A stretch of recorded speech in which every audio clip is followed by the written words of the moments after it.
Setiap hari, kita dihadapkan pada berbagai situasi yang memicu stres, kekhawatiran, atau bahkan kemarahan. Mungkin kita terjebak dalam kemacetan saat akan menghadiri rapat penting, mendapat kritik tajam dari atasan, atau mengalami penolakan dalam hubungan sosial. Dalam kondisi seperti ini, banyak orang bereaksi dengan frustrasi atau rasa tidak berdaya. Namun, filsafat Stokisme menawarkan solusi sederhana tetapi sangat kuat. Fokuslah hanya pada hal yang bisa kamu kendalikan. Dengan memahami batas kendali kita dapat membebaskan diri dari banyak kecemasan yang tidak perlu dan menjalani hidup dengan lebih damai serta produktif. Stokisme menekankan bahwa sumber utama penderitaan manusia bukanlah kejadian eksternal itu sendiri, tetapi cara kita menafsirkannya. Ketika seseorang menghina kita, apakah kita akan merasa marah atau justru tidak terpengaruh? Semua tergantung pada cara kita memandang situasi tersebut. Marcus Aurelius, dalam Meditations, mengajarkan bahwa kita memiliki kekuatan untuk memilih respons kita. Jika kamu terganggu oleh sesuatu di luar dirimu, rasa sakit itu bukan berasal dari hal itu sendiri, tetapi dari penilaianmu terhadapnya. Dan kamu memiliki kekuatan untuk menghapus penilaian itu kapanpun kamu mau.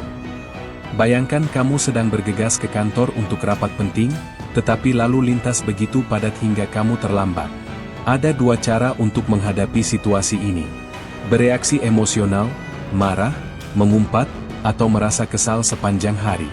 Menggunakan perspektif stoik, menerima bahwa lalu lintas di luar kendali kita, lalu memanfaatkan waktu di mobil untuk mendengarkan podcast, merenung, atau sekadar bernapas dalam-dalam dan menenangkan diri. Pilihan ada di tangan kita, dan Stokisme mengajarkan bahwa memilih reaksi yang tenang jauh lebih bijak dan bermanfaat. Aplikasi dalam kehidupan modern. Bagaimana prinsip ini bisa diterapkan dalam kehidupan sehari-hari? Berikut beberapa contoh nyata. 1. Media sosial dan opini orang. Di era digital, kita sering terjebak dalam ketergantungan terhadap opini orang lain. Komentar negatif di media sosial bisa memicu kemarahan atau rasa tidak aman. Tapi jika kita mengikuti prinsip stoik, kita akan menyadari bahwa opini orang lain bukan dalam kendali kita. Yang bisa kita kendalikan adalah bagaimana kita meresponsnya. Alih-alih membalas komentar dengan kemarahan, kita bisa memilih untuk mengabaikannya atau mengambil pelajaran darinya. 2. Hubungan interpersonal. Dalam hubungan, baik itu pertemanan, keluarga, atau pasangan, kita sering ingin mengubah orang lain agar sesuai dengan harapan kita. Namun, Stokisme mengingatkan bahwa kita tidak bisa mengontrol orang lain. Misalnya, jika pasangan kita sedang dalam suasana hati buruk dan berbicara dengan nada tinggi, kita bisa memilih untuk bereaksi dengan emosional, membalas dengan nada tinggi, memperburuk situasi. Bersikap stoik, tetap tenang, memahami bahwa kita hanya bisa mengontrol respons kita sendiri, bukan suasana hati orang lain. 3. Karir dan keputusan profesional. Di tempat kerja, banyak faktor di luar kendali kita, keputusan manajer, kondisi ekonomi, atau bahkan gosip kantor. Jika kita terlalu terikat pada hal-hal di luar kendali, kita bisa mudah stres dan kehilangan fokus. Sebaliknya, jika kita mengikuti prinsip stoik, kita akan lebih banyak fokus pada upaya kita sendiri, seperti meningkatkan keterampilan, bekerja dengan integritas, dan menghadapi tantangan dengan kepala dingin. Latihan praktis untuk mengembangkan sikap stoik. Untuk benar-benar menginternalisasi prinsip ini, kita perlu latihan. Berikut beberapa cara untuk melatih diri agar lebih stoik dalam menghadapi kehidupan sehari-hari. 1. Latihan, 2 kolom. Ambil selembar kertas dan buat 2 kolom. Kolom 1, hal-hal yang bisa kamu kendalikan, tindakan, pikiran, reaksi. Kolom 2, hal-hal yang tidak bisa kamu kendalikan, opini orang lain, cuaca, politik. Setiap kali kamu merasa stres, tuliskan masalahmu di salah satu kolom ini. Jika berada di kolom 2, lepaskan. Jika di kolom 1, ambil tindakan terbaik. 2. Teknik jeda sebelum merespons. Ketika menghadapi situasi yang memancing emosi, biasakan untuk berhenti sejenak sebelum merespons. Coba hitung sampai 5 dalam hati sebelum menjawab seseorang yang membuatmu marah, atau sebelum menanggapi berita buruk. Latihan ini akan membantumu mendapatkan kontrol atas reaksi emosional. 3. Renungan malam stoik. Sebelum tidur, Luangkan waktu beberapa menit untuk merefleksikan hari yang telah berlalu. Situasi apa yang membuatku merasa terganggu? Apakah itu sesuatu yang dalam kendaliku atau tidak? Bagaimana aku bisa merespons dengan lebih baik di masa depan? Renungan ini akan membantu meningkatkan kesadaran diri dan membuatmu semakin terbiasa untuk hanya fokus pada hal yang bisa dikendalikan. 4. Uji diri dengan ketidaknyamanan. Kadang-kadang, kita perlu sengaja melatih diri untuk menghadapi ketidaknyamanan agar tidak mudah goyah oleh hal-hal di luar kendali kita. Cobalah tidak mengeluh saat cuaca buruk, menghadapi kritik tanpa membela diri, berlatih kesabaran dalam antrean panjang. Semakin kita terbiasa menghadapi ketidaknyamanan dengan tenang, semakin kuat mental kita dalam menghadapi hidup. Kesimpulan, mengendalikan apa yang bisa dikendalikan adalah salah satu prinsip paling fundamental dalam Stokisme. Dengan memahami batas kendali kita dapat membebaskan diri dari stres yang tidak perlu dan lebih fokus pada pertumbuhan diri. Dalam kehidupan modern, kita tidak bisa mengontrol tanda silang opini orang lain, tanda silang keputusan atasan, tanda silang cuaca atau lalu lintas, tanda silang hal-hal yang sudah terjadi di masa lalu. Namun, kita selalu bisa mengontrol tanda centang putih tebal sikap dan cara berpikir kita. Tanda centang putih tebal cara kita merespons orang lain. Tanda centang putih tebal usaha dan tindakan kita setiap hari.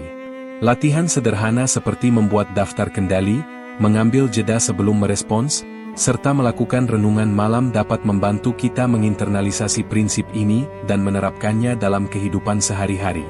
Dengan menerapkan filosofi ini, kita bisa menjalani hidup dengan lebih damai, lebih fokus, dan lebih bijaksana. Karena pada akhirnya, ketenangan bukan datang dari mengendalikan dunia, tetapi dari mengendalikan diri sendiri. Hidup tidak selalu berjalan sesuai rencana. Kita bisa kehilangan orang yang kita cintai, gagal dalam bisnis, atau menghadapi penyakit yang tidak kita harapkan. Namun, bagaimana kita merespons kenyataan inilah yang menentukan apakah kita akan hidup dalam penderitaan atau dalam ketenangan. Filosofi Stokisme mengajarkan bahwa menerima kenyataan apa adanya adalah kunci untuk mencapai kedamaian batin. Bukan berarti kita pasrah tanpa usaha, tetapi kita belajar untuk menerima realitas sebagaimana adanya sebelum mengambil langkah bijak untuk menghadapinya. Seneca, salah satu filsuf Stoik, pernah berkata, "Kita lebih sering menderita dalam imajinasi kita sendiri daripada dalam kenyataan." Banyak dari penderitaan kita sebenarnya bukan berasal dari apa yang terjadi, tetapi dari perlawanan kita terhadap kenyataan. Kita menolak menerima bahwa sesuatu telah terjadi, lalu kita terus-menerus mengulanginya dalam pikiran kita, menciptakan siklus penderitaan yang tidak perlu. Ketika kita menerima kenyataan dengan lapang dada, kita membebaskan diri dari beban emosional yang tidak perlu. Konsep menerima kenyataan erat kaitannya dengan prinsip Stoik yang disebut amor fati, yang berarti mencintai takdir. Ini adalah sikap tidak hanya menerima nasib kita tetapi juga mencintainya, baik itu yang menyenangkan maupun yang menyakitkan. Marcus Aurelius dalam Meditations menulis, "Terima dengan sukarela segala sesuatu yang terjadi padamu, karena itu adalah bagian dari takdir yang telah ditentukan untukmu dan berhubungan dengan takdir keseluruhan." Filosofi ini mengajarkan bahwa semua yang terjadi adalah bagian dari tatanan alam semesta. Tidak ada gunanya mengeluh atau menolak kenyataan, karena itu tidak akan mengubah apapun. Sebaliknya, kita bisa memilih untuk menyesuaikan diri dengan kenyataan dan menemukan cara terbaik untuk bergerak maju. Epictetus juga menambahkan, "Jangan berharap bahwa segala sesuatu terjadi sesuai keinginanmu. Sebaliknya, berharaplah bahwa segala sesuatu terjadi sebagaimana mestinya, maka hidupmu akan berjalan lebih tenang." Ini adalah kunci kedamaian batin. Ketika kita berhenti melawan kenyataan dan mulai menerimanya, kita tidak lagi terjebak dalam rasa frustrasi atau kemarahan. Aplikasi dalam kehidupan modern. Bagaimana kita bisa menerapkan prinsip ini dalam kehidupan sehari-hari? 1. Menghadapi kehilangan dengan ketenangan. Hilangnya sesuatu atau seseorang yang kita cintai adalah bagian dari hidup. Bisa kehilangan pekerjaan, kehilangan uang, atau bahkan kehilangan orang terkasih. Seorang Stoik akan mengingatkan dirinya sendiri bahwa semua yang kita miliki hanyalah pinjaman dari alam semesta, dan pada waktunya, kita harus mengembalikannya. Contoh penerapan. Ketika kehilangan pekerjaan, daripada menghabiskan waktu untuk meratapi, lebih baik kita segera mencari peluang baru. Ketika seseorang yang kita cintai meninggal dunia, kita bisa memilih untuk merayakan waktu yang telah kita habiskan bersama mereka, alih-alih hanya terjebak dalam kesedihan. 2. Menghadapi perubahan dengan fleksibilitas. Dunia terus berubah, dan perubahan seringkali tidak bisa kita kendalikan. Banyak orang stres karena mereka tidak bisa menerima perubahan, entah itu teknologi baru, peraturan baru di tempat kerja, atau perubahan dalam hubungan mereka. Seorang stoik akan berkata, perubahan adalah bagian dari kehidupan. Marcus Aurelius menulis, apakah pohon mengeluh ketika daunnya gugur? Tidak, karena ia tahu bahwa musim akan berganti. Contoh penerapan. Jika aturan kerja berubah, daripada mengeluh, kita bisa fokus mencari cara untuk menyesuaikan diri. Jika hubungan kita dengan seseorang berubah, kita bisa memilih untuk menerima dan menyesuaikan diri, bukan terus-terusan terjebak dalam nostalgia. 3. Tidak mengeluh tentang hal yang tak bisa diubah. Mengeluh adalah bentuk penolakan terhadap kenyataan. Mengeluh tidak mengubah situasi, itu hanya membuang energi kita. Filosofi Stoik mengajarkan bahwa lebih baik kita segera menerima kenyataan dan bertindak sesuai dengan kondisi yang ada. Contoh penerapan. Jika cuaca buruk, daripada mengeluh, lebih baik menyesuaikan rencana. Jika harga barang naik, daripada marah, lebih baik mencari solusi untuk berhemat atau meningkatkan pendapatan. Latihan praktis untuk meningkatkan sikap menerima. 1. Latihan, ulangi dalam pikiran. Saat menghadapi situasi sulit, coba ucapkan dalam hati, ini sudah terjadi. Tidak ada yang bisa saya lakukan untuk mengubahnya. Apa langkah terbaik saya sekarang? Contoh, jika kamu terlambat karena kereta mogok, katakan dalam hati, kereta mogok adalah fakta. Saya tidak bisa mengubahnya. Apa yang bisa saya lakukan sekarang? Mungkin kamu bisa bekerja dari ponsel, membaca buku, atau mengatur ulang jadwalmu. 2. Menulis jurnal stoik, apa yang saya lawan. Setiap malam, tuliskan di jurnal. Apa hal yang paling membuat saya stres hari ini? Apakah itu sesuatu yang bisa saya ubah atau sesuatu yang harus saya terima? Jika saya menerimanya, bagaimana saya bisa merasa lebih baik? Latihan ini akan membantu kita membangun pola pikir stoik dalam kehidupan sehari-hari. 3. Berlatih kesadaran penuh, mindfulness stoik. Latihan ini melibatkan kesadaran penuh terhadap momen saat ini tanpa menghakimi atau menolak kenyataan. Jika sedang dalam antrean panjang, sadari bahwa antrean ini adalah bagian dari hidup. Jika hujan turun, rasakan sensasi hujan tanpa mengeluh.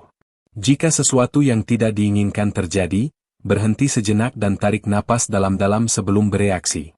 Dengan melatih kesadaran ini, kita akan semakin terbiasa menerima kenyataan tanpa perlawanan emosional yang tidak perlu.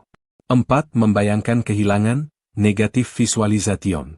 Para filsuf stoik memiliki latihan mental yang disebut premeditatio malorum, atau membayangkan kemungkinan terburuk. Setiap pagi, luangkan waktu beberapa menit untuk membayangkan hal-hal yang mungkin hilang dari hidup kita, pekerjaan, harta, bahkan orang-orang yang kita cintai. Bukan untuk menakuti diri sendiri, tetapi untuk menghargai apa yang kita miliki sekarang dan untuk siap menghadapi kehilangan jika memang itu terjadi. Marcus Aurelius menulis, saat kamu mencium anakmu, katakan dalam hati, mungkin besok dia tidak akan ada. Dengan cara ini, kamu tidak akan terlalu terikat pada dunia ini, tetapi juga akan lebih menghargai setiap momen bersamanya. Latihan ini membantu kita menerima bahwa segala sesuatu bersifat sementara dan mengajarkan kita untuk bersyukur atas apa yang kita miliki. Kesimpulan, menerima kenyataan dengan lapang dada bukan berarti menyerah atau pasrah.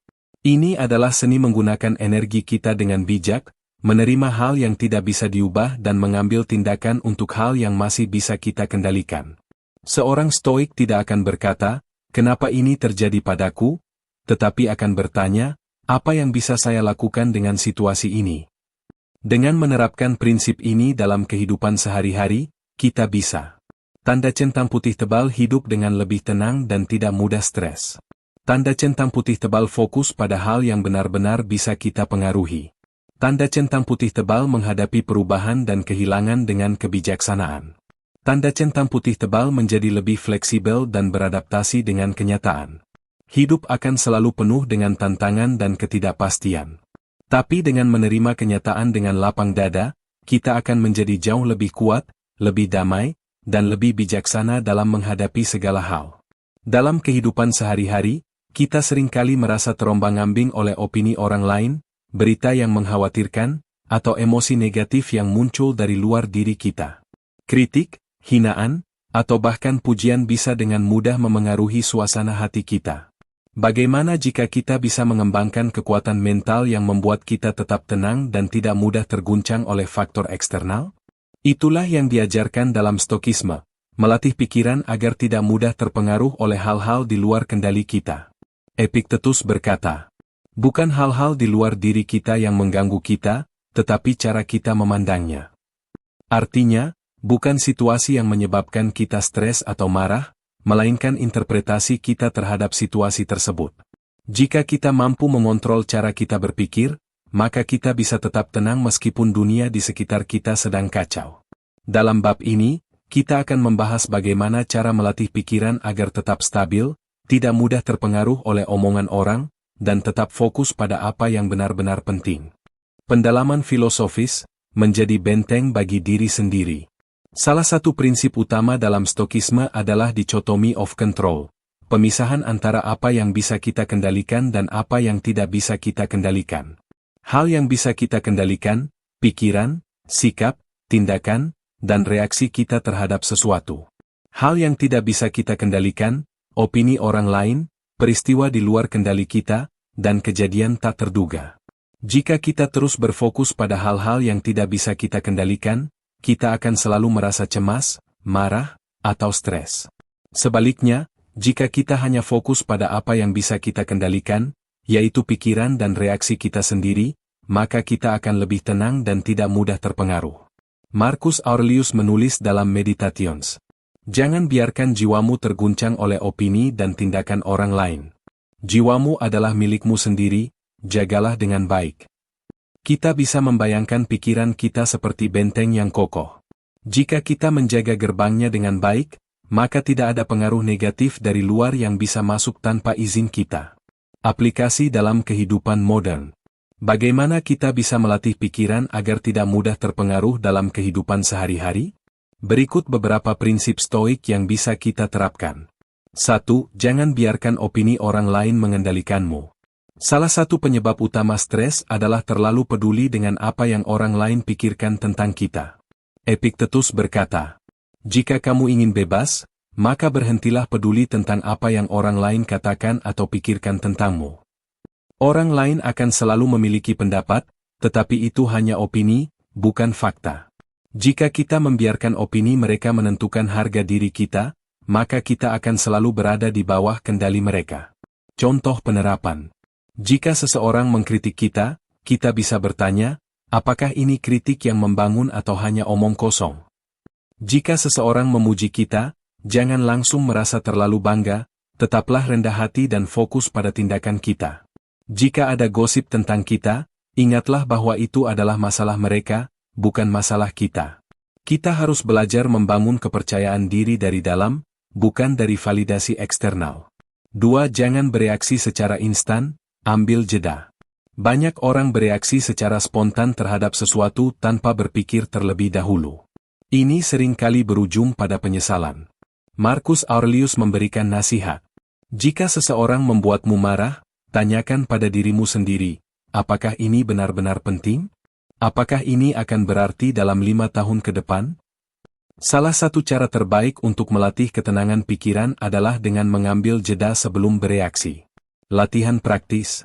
Jika seseorang menghina kita, tarik napas dalam-dalam dan hitung sampai 5 sebelum menjawab. Jika kita merasa tersinggung oleh sesuatu, tunda reaksi kita selama 24 jam. Seringkali, setelah 1 hari, kita sadar bahwa itu sebenarnya tidak penting. Jika kita membaca berita buruk, jangan langsung panik.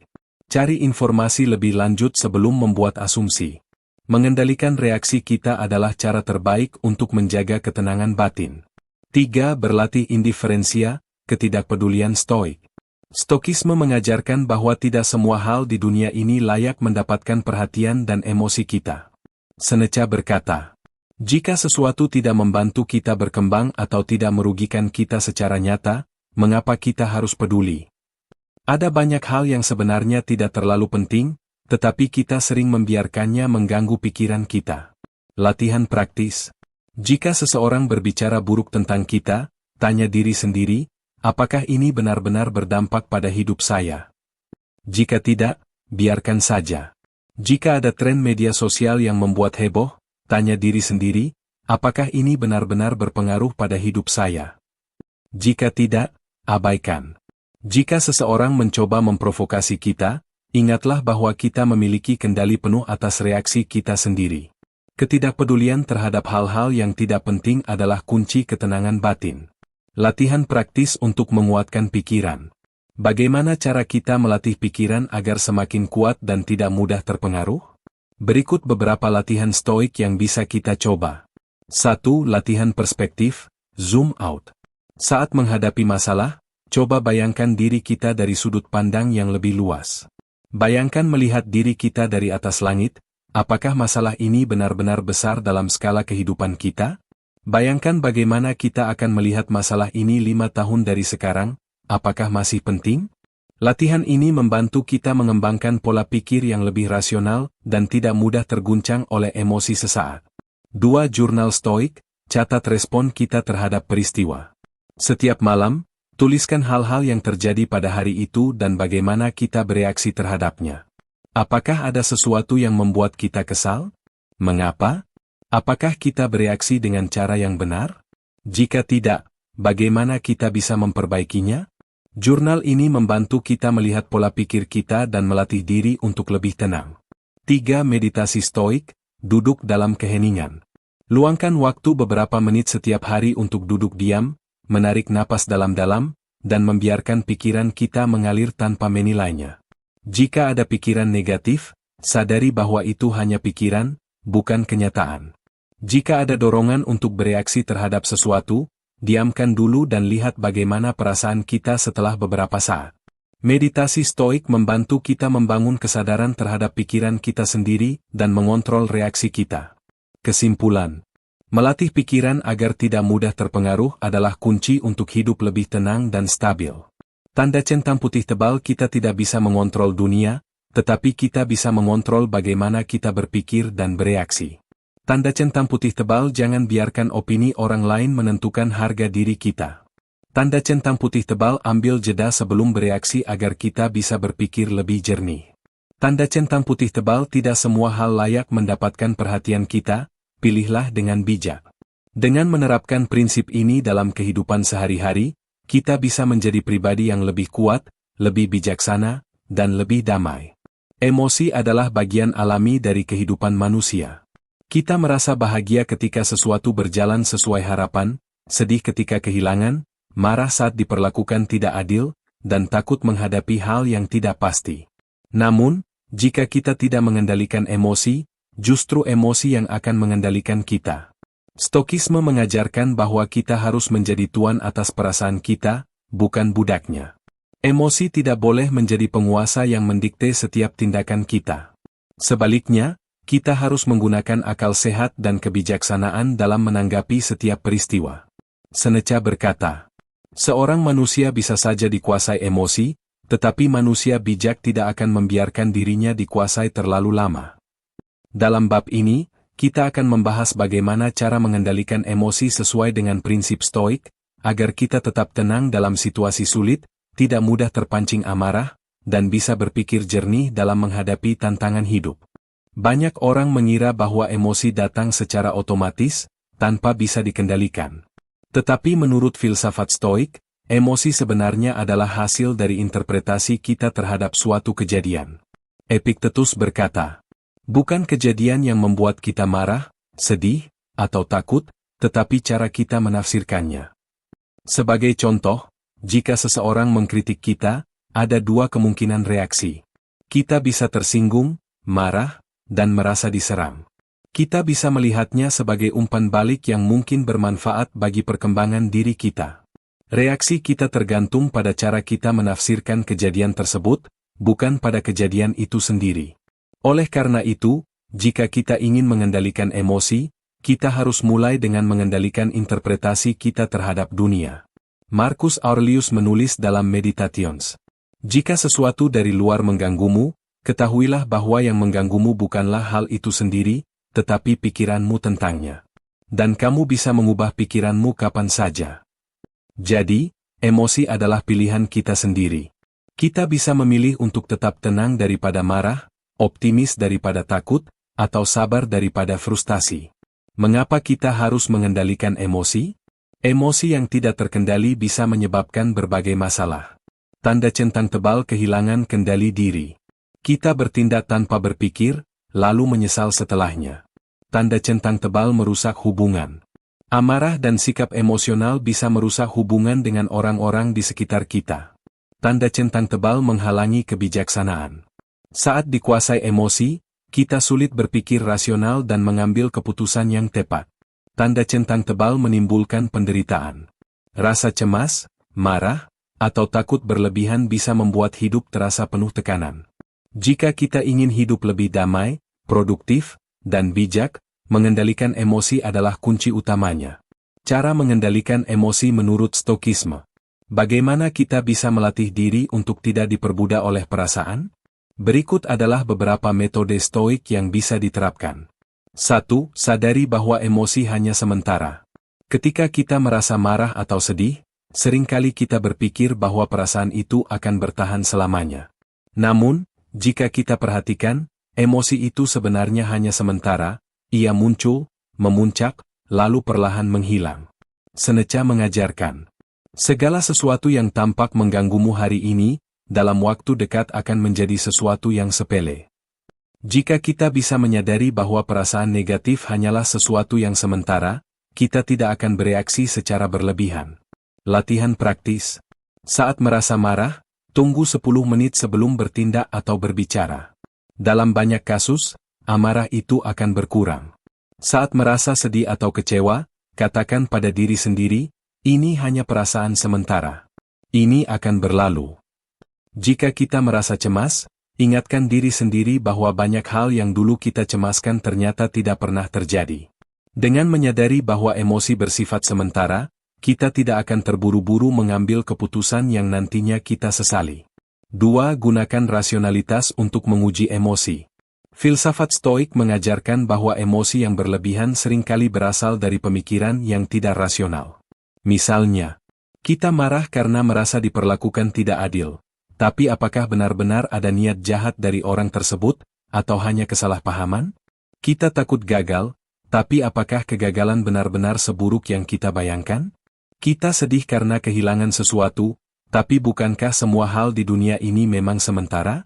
Marcus Aurelius menyarankan kita untuk bertanya pada diri sendiri. Apakah ini benar-benar sesuatu yang buruk, atau hanya sesuatu yang aku anggap buruk? Latihan praktis. Saat merasa marah, tanyakan, apakah ini benar-benar penting? Saat merasa takut, tanyakan, apakah ini sungguh ancaman nyata, atau hanya ketakutan dalam pikiranku? Saat merasa sedih, tanyakan, apakah ini sesuatu yang bisa kuubah, atau sesuatu yang harus kuterima? Dengan menganalisis emosi kita secara logis, kita bisa meredakan intensitasnya dan melihat situasi dengan lebih jernih. 3. Gunakan teknik premeditatio malorum, mempersiapkan diri untuk kemungkinan buruk. Salah satu metode stoik untuk mengendalikan emosi adalah dengan bersiap menghadapi kemungkinan terburuk sebelum hal itu terjadi. Epictetus berkata, jangan berharap bahwa segala sesuatu akan terjadi sesuai keinginanmu. Bersiaplah menghadapi hal yang tidak diinginkan, dan kamu akan lebih siap menghadapinya dengan tenang. Jika kita melatih diri untuk menerima kemungkinan buruk, kita tidak akan mudah panik atau kecewa saat hal itu benar-benar terjadi. Latihan praktis. Sebelum menghadapi ujian atau wawancara kerja, pikirkan bahwa mungkin kita akan gagal. Jika itu terjadi, kita sudah siap dan tidak akan terlalu kecewa. Sebelum bepergian, pikirkan bahwa mungkin ada keterlambatan atau rintangan di jalan. Jika itu terjadi, kita bisa tetap tenang. Sebelum berbicara dengan seseorang yang emosional, bayangkan bahwa mereka mungkin akan mengatakan hal-hal yang menyakitkan. Dengan begitu, kita tidak akan mudah terpancing. Dengan teknik ini, kita tidak akan terlalu terkejut atau kecewa saat menghadapi kenyataan. 4. Latih ketahanan mental melalui kesabaran. Salah satu latihan stoik yang paling kuat adalah kesabaran. Jika kita bisa menahan diri dari bereaksi secara impulsif, kita akan menjadi orang yang lebih tenang dan kuat secara mental. Marcus Aurelius berkata, "Kekuatan sejati bukanlah tentang menanggapi setiap gangguan, tetapi tentang tidak terganggu sama sekali." Latihan praktis. Jika seseorang menghina kita, jangan langsung bereaksi. Ambil napas dalam-dalam dan biarkan saja. Jika sesuatu tidak berjalan sesuai rencana, jangan langsung frustrasi. Coba cari solusinya dengan kepala dingin. Jika merasa ingin menyerah karena emosi, beri diri sendiri waktu untuk berpikir sebelum mengambil keputusan. Dengan melatih kesabaran, kita bisa tetap tenang dalam situasi apapun. Kesimpulan. Mengendalikan emosi bukan berarti kita harus menekan atau mengabaikannya, tetapi belajar untuk mengelolanya dengan bijak. Tanda centang putih tebal emosi adalah hasil interpretasi kita terhadap dunia, kita bisa memilih cara kita meresponsnya. Tanda centang putih tebal sebelum bereaksi, tanyakan pada diri sendiri, apakah ini benar-benar penting? Tanda centang putih tebal persiapkan diri untuk menghadapi kemungkinan buruk agar tidak mudah terkejut atau kecewa. Tanda centang putih tebal latih kesabaran dan jangan bereaksi secara impulsif. Dengan menguasai emosi kita bisa menjadi pribadi yang lebih kuat, lebih damai, dan lebih bijaksana. Hidup seringkali tidak berjalan sesuai keinginan kita. Ada saat-saat ketika kita kehilangan sesuatu yang berharga, menghadapi kegagalan, atau mengalami ketidakadilan.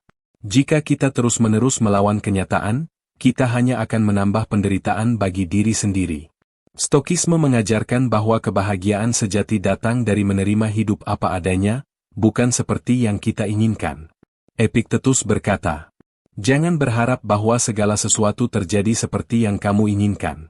Sebaliknya, berharaplah bahwa segala sesuatu terjadi sebagaimana adanya, maka kamu akan menemukan kedamaian." Sikap ini disebut dengan amor fati, mencintai takdir. Bukan hanya sekadar menerima kenyataan dengan terpaksa, tetapi menerimanya dengan hati yang lapang dan bahkan mencintainya. Dalam bab ini, kita akan membahas bagaimana cara menerima kehidupan dengan lapang dada, menghadapi cobaan tanpa keluhan, dan menemukan ketenangan dalam setiap keadaan.